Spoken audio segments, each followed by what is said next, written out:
"You can't be serious," shouted Victoria Whitmore, throwing her Hermes bag on the mansion's Italian marble floor. Is this servant accusing my husband in harassment? Any Philippine against Robert Whitmore's word?" Maria Gonzalez remained standing in the center of the living room, the tears dripping silently on his face, holding a shyness, a resignation letter that had not yet delivered. At 34, after taking care of little Emma for almost 3 years, she never imagined that her career as a nanny would end with an accusation that no one would believe. "Mom, stop screaming," whispered Emma, just 8 years old, down the stairs of pink pajamas. His blue eyes were red, as if he had cried for hours. Victoria became furious for her daughter. "Go back to your room now. Adults are talking about things you don't understand." "But I do," Emma responded with a strange firmness to her age. "And Maria is not lying." The silence that followed was deafening. Maria lifted her eyes for the first time since she had entered that room, staring at the little girl she considered as a daughter. Victoria retreated a step, her expression changing anger to confusion. "Emma, what are you talking about?" Victoria tried to keep her voice calm, but her hands trembled slightly. The girl descended 2 more steps, stopping exactly in the middle of the mahogany staircase. "I saw Daddy in Maria's room last week," she said. "No, please," but he didn't stop. Victoria felt her legs failed. Robert had been on a business trip a week ago, but had returned a day before the scheduled. She vaguely remembered him to comment on getting home in the middle of the dawn. You may have dreamed, honey," Victoria Babachika, but your voice carried no conviction. Emma shook her head slowly. "I wasn't sleeping. I heard a noise and went to see if Maria was okay. I saw Daddy leaving her room straightening her tie." Maria finally found her voice. "Emma, you shouldn't have seen it, I'm sorry." "Why are you apologizing?" Emma asked, down the rest of the stairs. "You didn't do anything wrong." Victoria looked at Maria with an expression that mixed horror and something that seemed to be recognition. For a terrible moment it all made sense. The nights when Robert arrived late, the inappropriate comments she pretended not to hear, the way he looked at the employees of the house. "Maria," Victoria said slowly, do you have tests?" Maria hesitated, her eyes finding Emma's. The girl nodded almost imperceptibly as she encouraged the nanny to tell the complete truth. I recorded some conversations," Mary admitted softly. "After the first time, I started leaving my phone recording when I was alone with him at home." Emma walked to Maria and held her hand. "I told her to record. I learned at school that when adults do bad things, we need proof." Victoria fell heavily on the beige leather couch, her head between her hands. Her 8-year-old daughter had been brave and smarter than she in 3 years of marriage. How many times?" Victoria asked without lifting her head. 4, Emma answered before Mary could speak. "I told you." The weight of that revelation reached Victoria as a hammer. Her daughter had witnessed and accounted for the abuses while she, her mother, lived in complete denial. Maria pulled her cell phone from her pocket, her hands still shaking. "Mrs. Whitmore, I didn't want her to come to it. I just wanted to work and take care of Emma. But he said that if I told me something, I would never get a job anywhere again." "Did he threaten you?" Victoria lifted her head abruptly. "It wasn't just a threat," Emma interrupted again. "He said he was going to tell immigration that Maria was illegally here, even though she knew it wasn't true." Victoria felt a wave of nausea. Robert not only abused Maria, but had used the fear of deportation as a weapon to silence her. "Why didn't you tell me before?" Victoria asked, looking between Maria and Emma. Emma exchanged a look with Maria before answering. "Because you always say that Dad is an important man, that he would never do anything wrong." "And Maria was afraid you wouldn't believe her." Victoria closed her eyes, remembering every time she had blindly defended Robert, every occasion when she had chosen to ignore obvious signs in the name of keeping the perfect image of the family. "The recordings," Victoria said, extending her hand. "Can I listen?" Maria hesitated. "Are you sure?" "Yeah, it's very hard to hear. I need to know the complete truth." While Maria moved on the phone, Emma approached her mother. "Mom, are you going to send Maria away?" Victoria looked at her daughter, then to Maria, which was still shaking slightly. For the first time in years, he saw the situation with total clarity. "No, honey. Who leaves is your father." Maria raised her eyes, surprised. "Mrs. Whitmore, do you have these safe recordings, right? Copies in different places?" Maria nodded. "Emma helped me send to my email and my sister in the Philippines." Victoria smiled for the first time in hours. His 8-year-old daughter had created a better evidence protection system than many lawyers. "Great, because now let's make sure Robert pay for everything she has done." Emma released Mary's hand and ran to hug her mother. "Do you believe us?" "I completely believe, and forgive me for taking so long to listen." Maria started to cry again, but now they were tears of relief. "For the first time in months, I didn't feel alone." "But there's one thing you need to know," Victoria said, her expression getting serious again. "Robert has powerful lawyers and a lot of influence on this city. If we are going to face it, we need to be prepared for a war. Emma looked at Maria, then to her mother. We have already started preparing. Victoria arched her eyebrows. Like this? There are more things you don't know about Dad, Emma said calmly. Things Maria discovered, but that I helped investigate. Victoria felt a shiver up the spine. What secrets your 8-year-old daughter and the nanny had discovered about Robert? What kind of things? Emma exchanged another look with Mary, as if they were communicating silently. Do you remember Mrs. Chen, the previous nanny? Victoria nodded slowly. She resigned suddenly, said she had family problems. She didn't resign, Emma said softly. Daddy did the same thing to her, and with Mrs. Rodriguez before her, and with 3 more babysitters before I was born. Victoria's world has completely collapsed. Robert was not just a predator. He was a serial predator who had used his own home, his own family, as a hunting territory for years. How did you discover that? Maria finally spoke, her firmer voice now. Emma asked me why I was always sad. When I told her husband, she said she remembered other babysitters crying. We started looking for them. And did you find them? We found 4 of them, Emma answered. All have similar stories, and they are all afraid to speak because he threatened to destroy their lives. Victoria was silent for long moments, processing the magnitude of what she was discovering.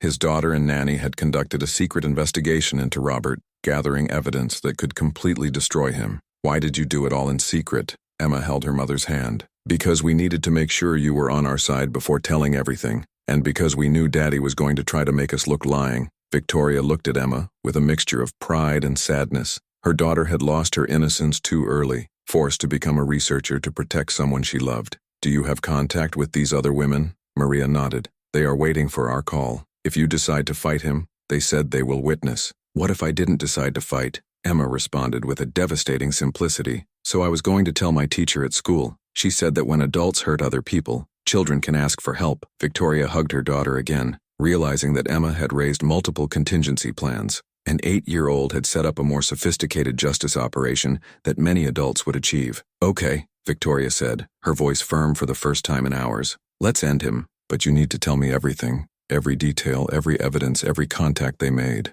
Emma smiled, a smile that carried too much wisdom for her age. We have already separated everything into folders. Maria has made copies of important documents from Dad's office as well. Victoria looked at Maria with surprise. What documents? Contracts with babysitters, emails about specific preferences for hiring, and some conversations of him with lawyers about problems with previous employees. Did you invade his office? Emma shook her head. We didn't invade. I have the key and I know the computer password. He never imagined that a child would pay attention to these things. Victoria felt a mixture of horror and admiration. His daughter had used her own invisibility as a child to gather incriminating evidence against her father. There's one more thing, Emma said, hesitating for the first time. About money. What money? Maria found that Dad pays the amount every month for an account that is not ours, and always after a nanny resignation. Victoria felt her stomach turn around. He is paying to buy silence. It's almost $50,000 in the last 2 years, Maria confirmed. I found bank statements.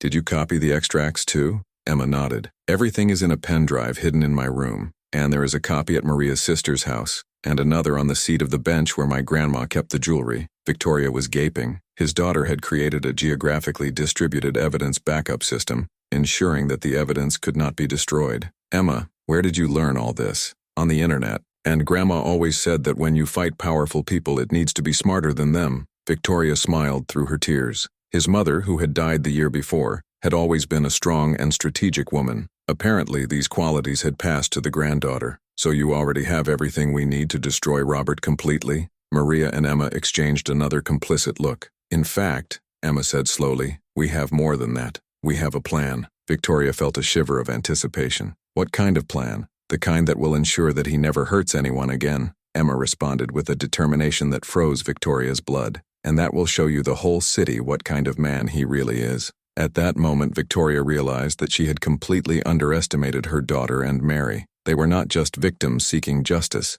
They were strategists planning a war. And Robert Whitmore had no idea of tsunami who was about to hit him. If you are enjoying the story of courage and justice, be sure to subscribe to the channel to find out how 2 underrated people have turned pain into power, and how a powerful man found that his victims were smarter than he never imagined. 3 days have passed since the bombastic revelation in the Whitmore living room. Victoria had asked Robert to extend her business trip, claiming that Emma had flu. In fact, he needed time to process the magnitude of what he had discovered about the man with whom he had divided the bed for 5 years. Maria organized all the evidence on the kitchen table as a detective setting up a case. Color, separated backup folders, chronologically organized bank extracts, and a list handled with names and telephone numbers from other victims. Mrs. Chen now lives in Chinatown, explained Maria, pointing to the first name on the list. She has a small restaurant, but when I mentioned her husband's name over the phone, she started crying and said she would never forget. Victoria was flipping through bank statements,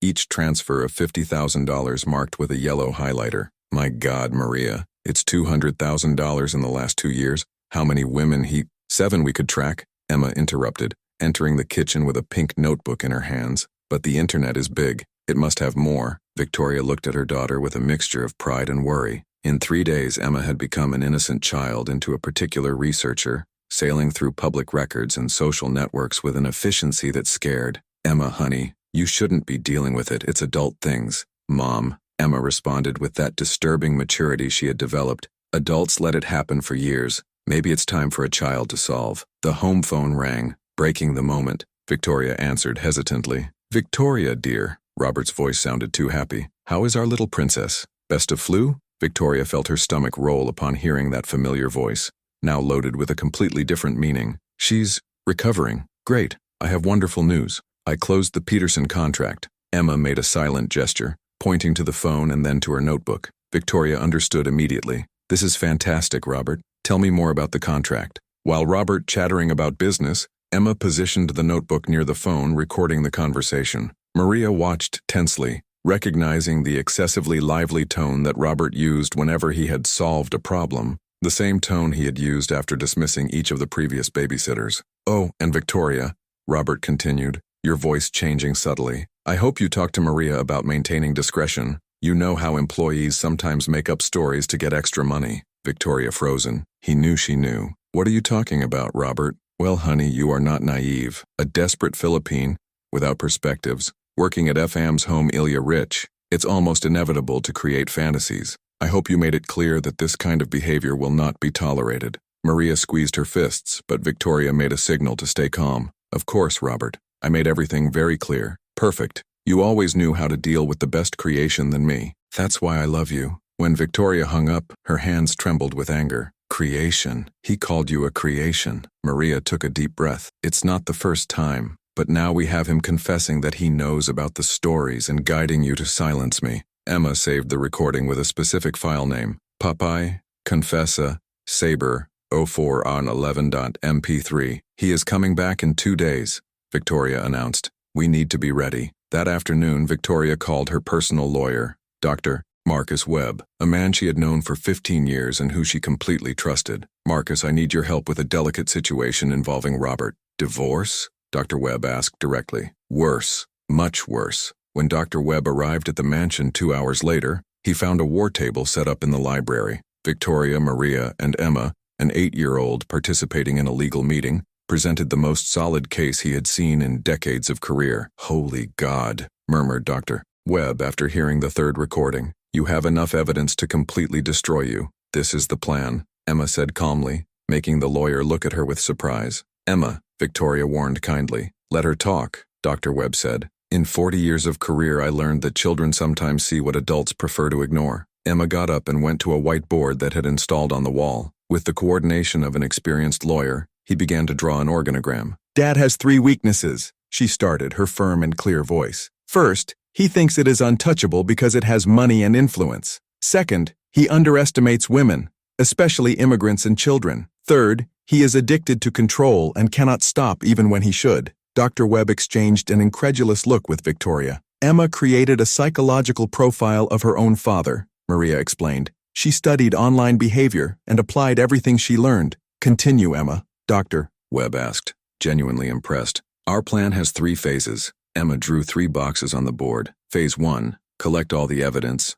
We have done. Phase 2, provoke him to confess more things. We are doing. Phase 3, coordinated public exposure that destroys his reputation and forces him to accept our conditions. What conditions? Dr. Webb asked. Victoria took the word. Divorce with complete division of goods, Emma's total custody, and a 5 million repair fund for his victims. What if he refuses? Emma smiled, a smile that carried too much wisdom for her age. So phase 3 becomes much more devastating. Dr. Webb leaned back in the chair. Did you two create this alone? In fact, there were 3, Emma corrected, looking at Maria with love. Maria taught me that intelligence is better than anger. That night, as Emma slept, Victoria and Maria sat on the porch to talk about something that had been bothering Victoria from the beginning. Maria, why did you stay? After the first time, why didn't you leave? Maria was silent for long moments, looking at the stars. Because from Emma, she finally answered. She needed someone to believe her when it was time to tell the truth. And because in the Philippines, my family depends on the money I send.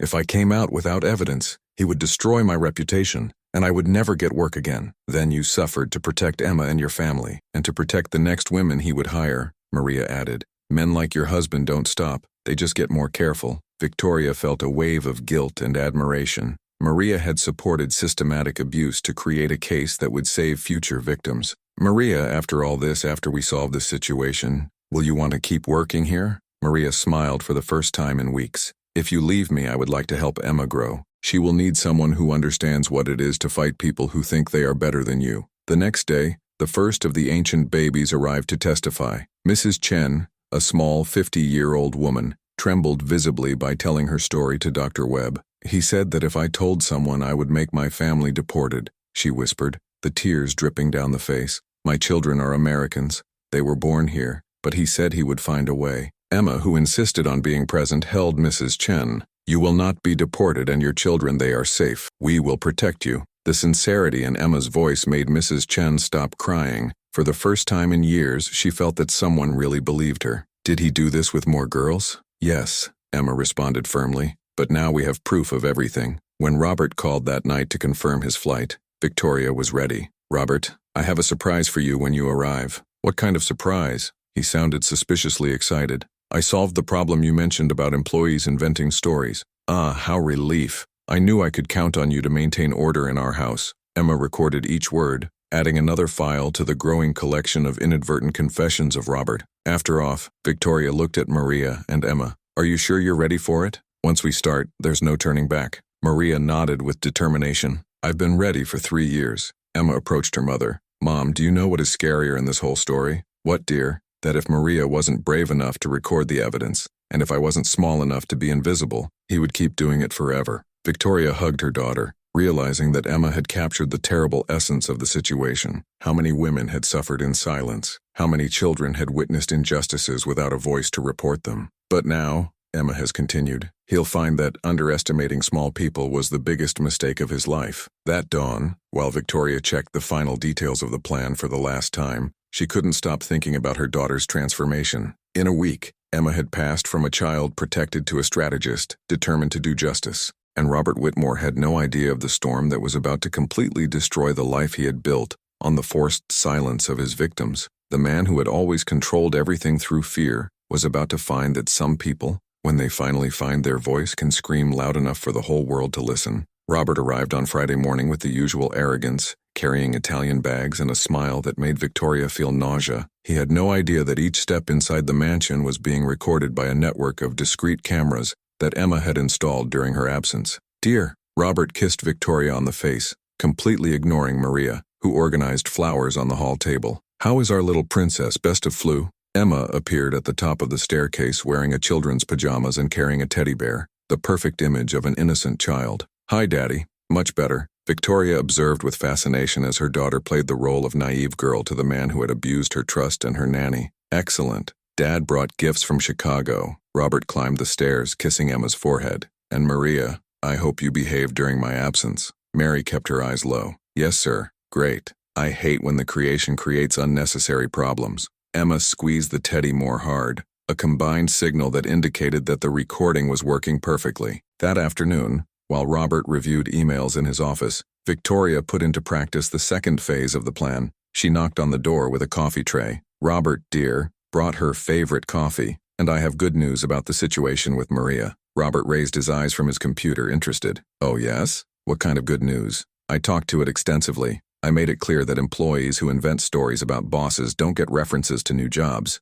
Robert smiled, satisfied. Perfect. I always knew you could count on you to maintain order. And she understood the message? Completely. In fact, she apologized to any misunderstanding that may have happened. Robert leaned back in the leather chair, visibly relaxed. Excellent. These Philippines need to understand that they can't play with people like us. They come here desperate, without perspectives, and sometimes confuse kindness with other things. Victoria felt bile up her throat but kept the expression neutral. Other things? You know how they are. Poorly women, away from family, working in houses of successful men. Sometimes they badly interpret normal situations. They create romantic or sexual fantasies where they do not exist. Each word was pure poison, but also undeniable evidence being recorded by the device that Victoria carried in her pocket. And it happened before? Robert laughed cruel. Honey, you are more naive than I thought. Why do you think we exchanged babysitters so often? Guys, they start creating unreal expectations about their position in the family.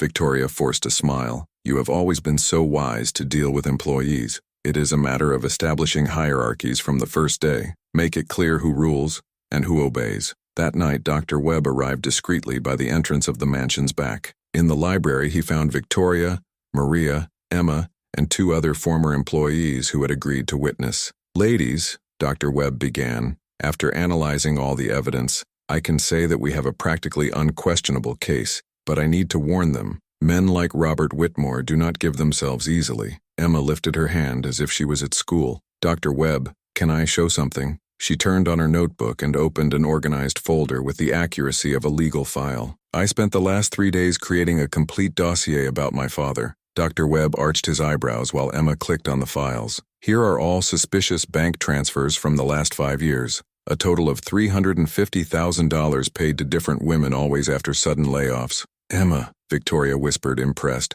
How did you get access to full bank statements? Dad uses the same password for everything. Emma Victoria, 2019, the year you got married. Emma continued to browse the files. Here are email prints where he discusses strategies for dealing with troubled employees with his lawyers. Mrs. Chen, one of the former Babas, pointed to the screen. This email, he's talking about me, about how to make me understand my place. Dr. Webb read over Emma's shoulder, increasingly impressed. Emma, you created a more complete research file than professional detectives. I had a good teacher. Emma looked at Maria with love. Maria has taught me that when powerful people do bad things, you need very, very good evidence for someone to believe in you. Victoria felt a twinge of guilt. His 8-year-old daughter had assumed the responsibility of building a court case because the adults around her had failed to protect the victims. Dr. Webb, Maria said hesitantly, there's one more thing. Emma discovered something about offshore accounts. Dr. Webb almost knocked down the coffee. Offshore accounts? Emma turned the laptop to show a new screen.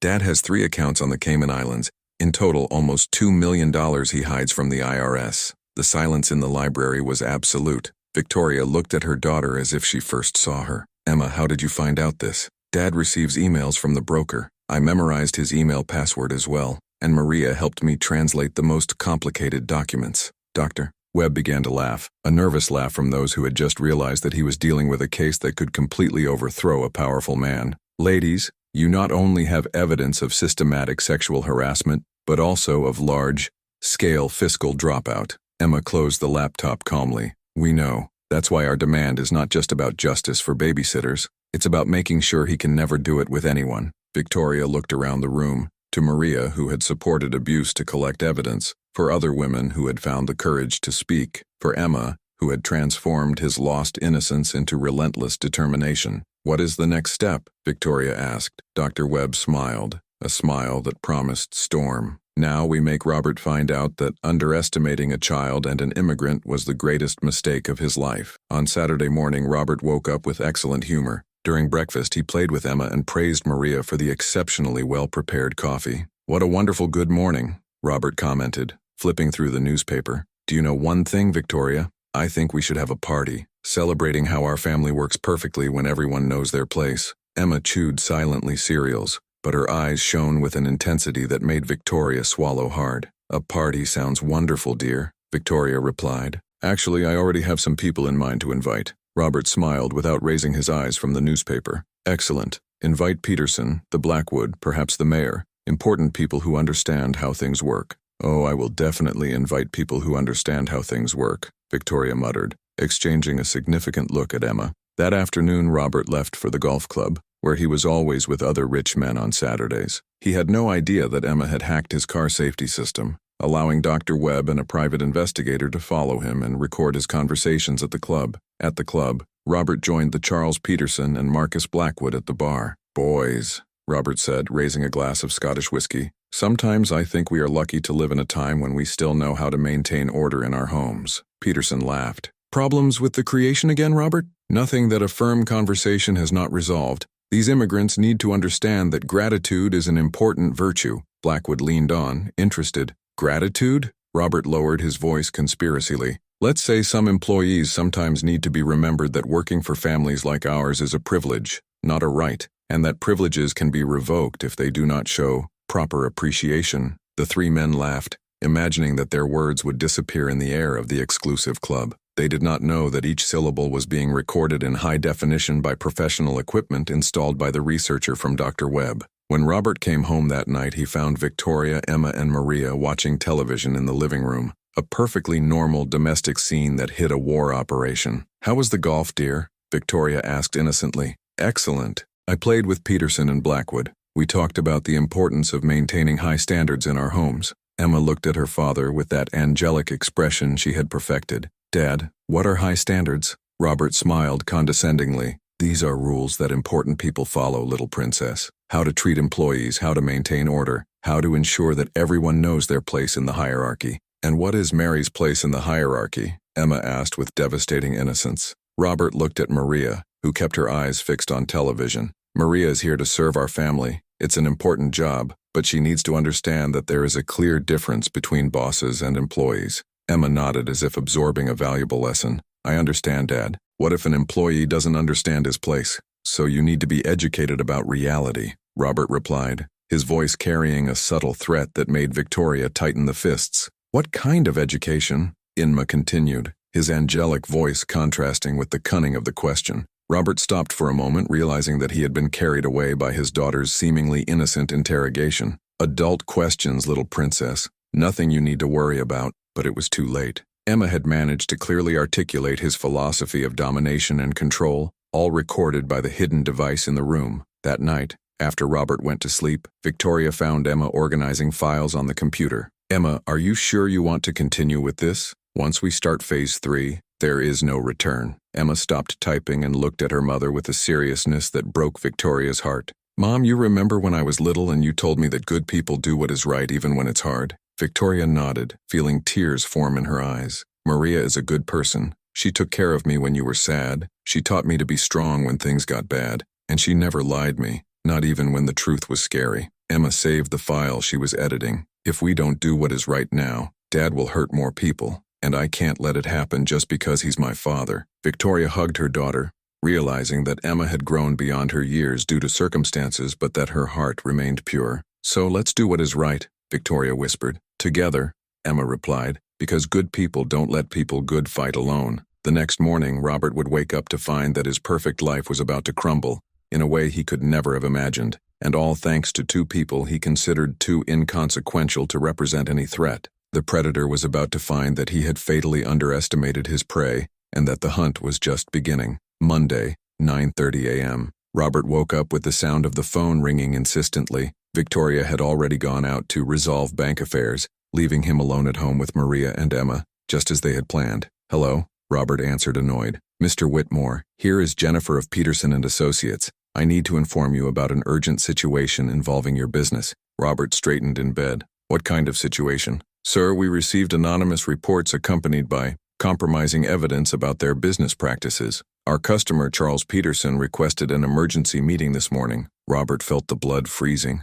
"What evidence?" "I prefer not to argue over the phone. Can you come to the office at 11 a.m.? After off, Robert descended to have coffee, trying to keep calm. Emma was sitting at the table eating cereals and flipping through a children's book. "Good morning, little princess. Where is your mother?" "He left early. He said he had important things to solve." Emma didn't lift her eyes from the book. Robert was used to coffee, noting that Maria avoided her gaze. Something was wrong, but he couldn't identify what. At 10:45 a.m., Robert arrived at Peterson and Associates' office. The receptionist immediately directed him to the meeting room, where he met Charles Peterson, Marcus Blackwood, and 3 lawyers who did not recognize. "Robert," Peterson greeted him coldly. "Feel." On the mahogany table, a series of documents was spread: bank extracts, email prints, conversation transcripts, and photographs. "Charles, what is all this?" Dr. Marcus Webb, which Robert had not noticed initially, got up from a chair in the corner of the room. Mr. Whitmore, I am Dr. Webb, a lawyer representing his former employees in a civil action. Robert felt his legs failed. What former employees?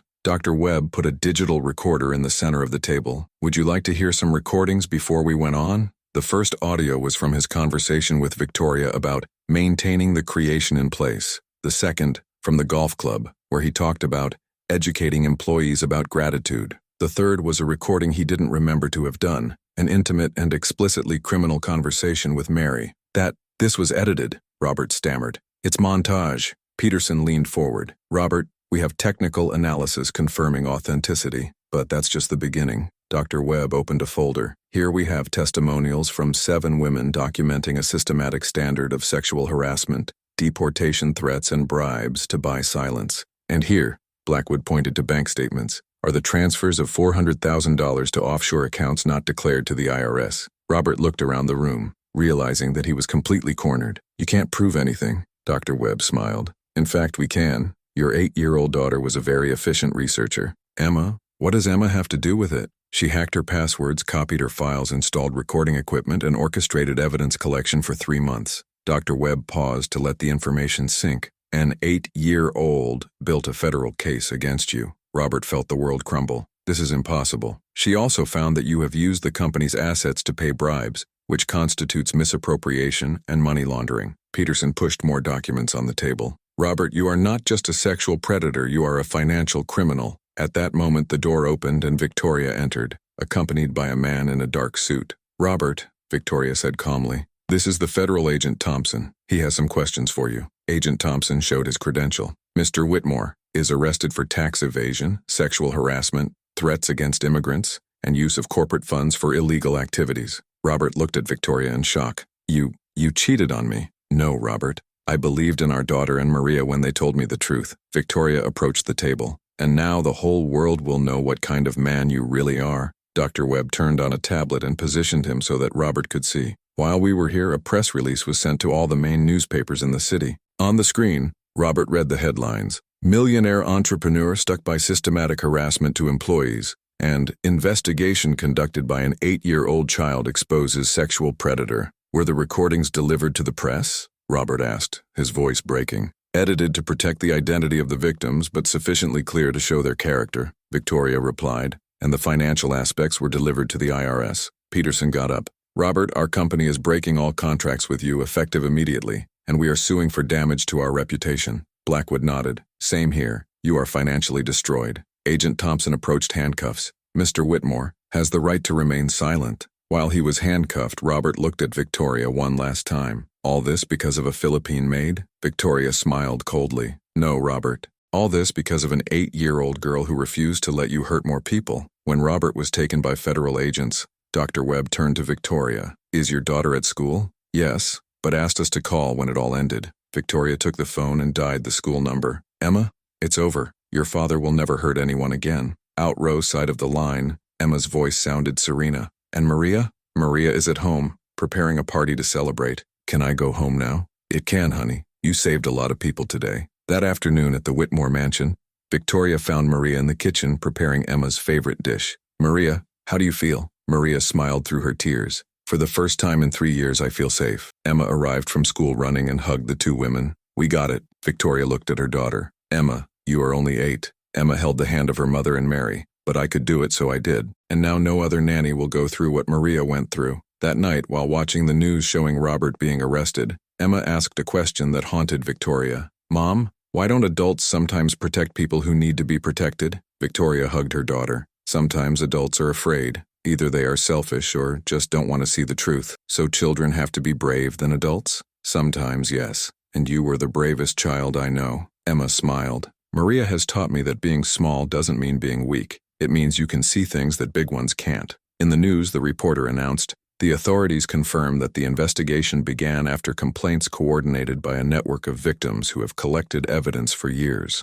The case is being called an example of how organized victims can overthrow seemingly untouchable predators. Emma turned to television. They didn't mention that it was a child who organized everything. It's better this way, Victoria replied. You did what was right without needing public recognition. And Dad? What will happen to him? Victoria took a deep breath. He goes to prison for a long time, and when he leaves, he will find that he has lost everything. Money, company, reputation, family. Emma was thoughtful. I don't hate him, Mom. I couldn't let him keep hurting people. Maria joined them on the couch. Emma, you saved me, not only physically, but it gave me the courage to believe that I deserve to be protected. Everyone deserves to be protected, Emma answered simply, especially good people like you. Victoria looked at Maria. What are you going to do now? With the indemnity that Robert will have to pay, you can go back to the Philippines if you want. Maria smiled. In fact, I would like to stay. Emma still needs someone who understands what it's like to fight people who think they are better than you. Emma applauded. And I want to learn Tagalog to talk to your family. That night, before Emma sleeps, Victoria asked,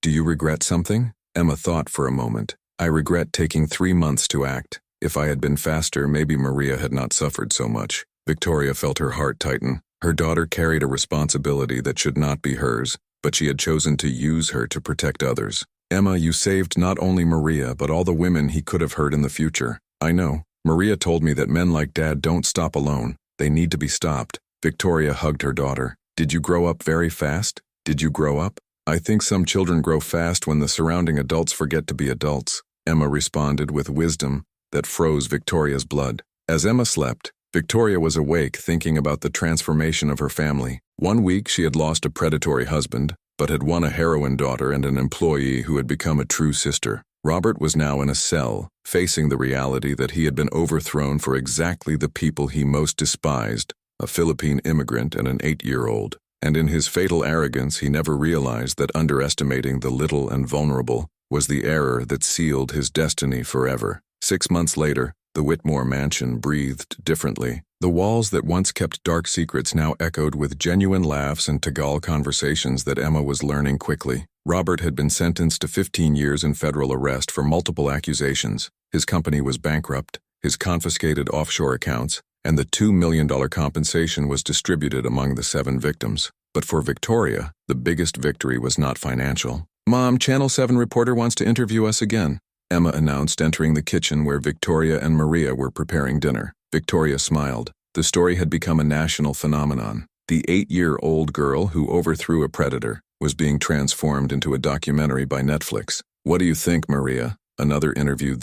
Maria, who now used the family's surname as a symbol of belonging, shook her head. I think we've talked enough. The story has already saved other people. She was right. In the 6 months of the case, more than 20 women had denounced their attackers, citing Mary's courage as inspiration. 3 powerful entrepreneurs were arrested, and Congress passed a more rigid law on protection for immigrant domestic workers. Emma became a small involuntary celebrity. Universities invited her to lectures on social justice, and her photo had appeared on the cover of Time magazine as Child of the Year. But she remained surprisingly centered. Do you know what is funny? Emma said, stirring the soup. Everyone wants to know how a child managed to do what adults didn't do, but it's not difficult. Adults complicate things. I just heard, believed, and acted. Victoria looked at her daughter with a mixture of pride and melancholy. Emma had lost her innocence, but gained a moral force that many adults never develop. Do you regret something? Emma thought carefully before answering. I regretted that it was necessary. I regret that my father did such bad things, but I don't regret stopping him. That night, Victoria received an unexpected connection. It was Dr. Webb with news about Robert. Victoria, Robert requested a visit. He said he wants to talk to Emma. Victoria felt her stomach turn around. Not absolutely not. He says he wants to apologize. His lawyers think it can be part of a process of rehabilitation. Dr. Webb, my daughter is not part of the man's rehab therapy that has abused our employee. After hanging up, Victoria found Emma organizing her drawings. She had again created art, but now her works portrayed stories of courage and justice. Emma, your father wants to talk to you. Emma stopped drawing. Why? He says he wants to apologize. Emma was silent for several minutes. Mom, you remember when I was little and broke something, and then apologized just why you sent it? Victoria nodded. The excuses only tell when the person understands why he hurt others. Dad wants to apologize because he is in jail, not because he understands he has done wrong things. Victoria hugged her daughter, once again impressed with her wisdom.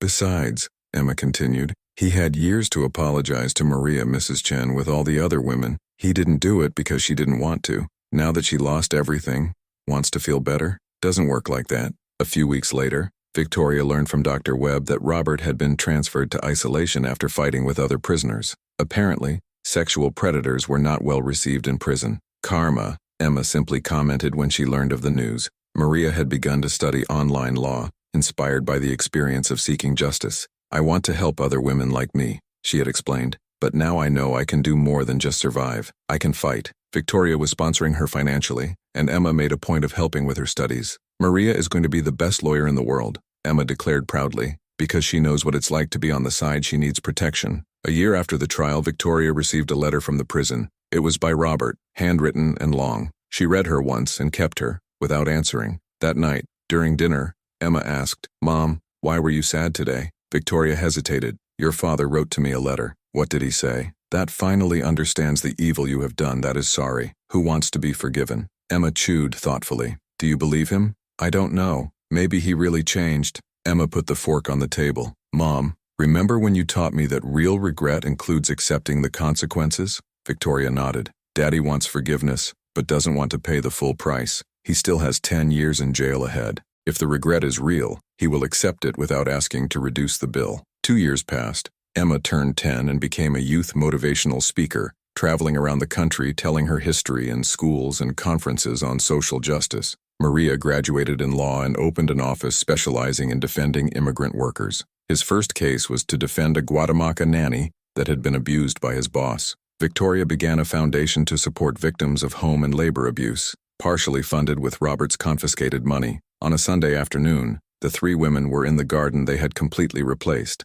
Emma waged the sunflowers that Maria had planted, a Philippine variety she had brought from her family seeds. "Do you know what is the most amazing of all this?" Emma said, watching the flowers grow. "What?" Victoria asked. "Dad tried to break us using fear and power, but we became stronger precisely because we choose love and truth." Maria smiled. "Your daughter is very wise, Victoria. She learned from the best teacher," Victoria replied, looking at Maria with love. Emma sat between the 2 women. "Do you know what I learned from all this? What small people can do big things when they don't let big people convince them that they are small." That night, Victoria received a call from Dr. Webb. Robert had died in prison, a fight with other detainees that ended fatally. Victoria felt an empty strange, not sadly sadness, but the definitive end of a chapter. She told Emma the next morning. "How do you feel?" Victoria asked, carefully observing her daughter's reaction. Emma was quiet for a long time. "Sad," she finally said. "Not sad because he died, but sad because he never really learned to be a good person. He had a daughter who loved him, a wife who trusted him, and employees who respected him. He could have had a good life, but chose to hurt people." Victoria embraced Emma. "Do you still love him?" "I love the memory of the father I thought he was, but that person never really existed." 5 years later, Emma was 13 years old and had written a children's book on courage and justice. Maria was a nationally recognized lawyer, and Victoria ran one of the largest foundations of protection for domestic workers in the country. The mansion where it all happened now housed a host center for immigrants, victims of abuse. In an interview for a popular podcast, the host asked Emma, "Do you consider yourself a heroine?" Emma smiled. "No. Heroes are people who choose to do right when they have other options. I just couldn't live with myself if I let it continue." The real heroine is Maria, who endured abuse to protect other people and collect evidence. "I was just too small to be afraid of consequences." "And what is the most important lesson you have learned?" Emma thought carefully. "That real power does not come from how much money you have or how important people think you are. Real power comes from doing the right thing even when it is difficult, and from protecting people who cannot protect themselves alone." And your message to other children who may be facing difficult situations? What adults do not always protect you as they should. Sometimes you need to be bravest than adults around. But when that happens, they look at least one good adult to help them. And never forget, small people can do huge things when they act with love and truth. That night, Victoria found a letter that Emma had written but never sent, addressed to her father. "Dad, I wanted you to know that Mom and I are fine. Maria has become our real family, and we created a beautiful life together. I didn't hate you, but I can't pretend you were a good man. You hurt people who trusted you, and that was your choice." Victoria kept the letter, realizing that Emma had found her own form of forgiveness, not forgetting or justifying what Robert had done, but freeing himself from the weight of carrying him. The story of 3 women, a mother, a brave immigrant, and an extraordinary child, had become more than revenge or justice. It had become proof that sometimes when the right people come together at the right time, they may not only protect themselves, but turn the world around them. And Robert Whitmore, who tried to use his power to silence and control, was remembered only as an example of what happens when predators underestimate the strength of people who try to destroy. The best revenge, after all, was not destroying it. It was to build something so beautiful and powerful that his memory became just a shadow before the light they created together. If this story of courage, justice, and transformation has touched your heart, be sure to subscribe to the channel. Because sometimes we need to remember that small people can do huge things, and that true strength does not come from power or money, but from choosing to protect who needs to be protected, even when it costs more than we have to give.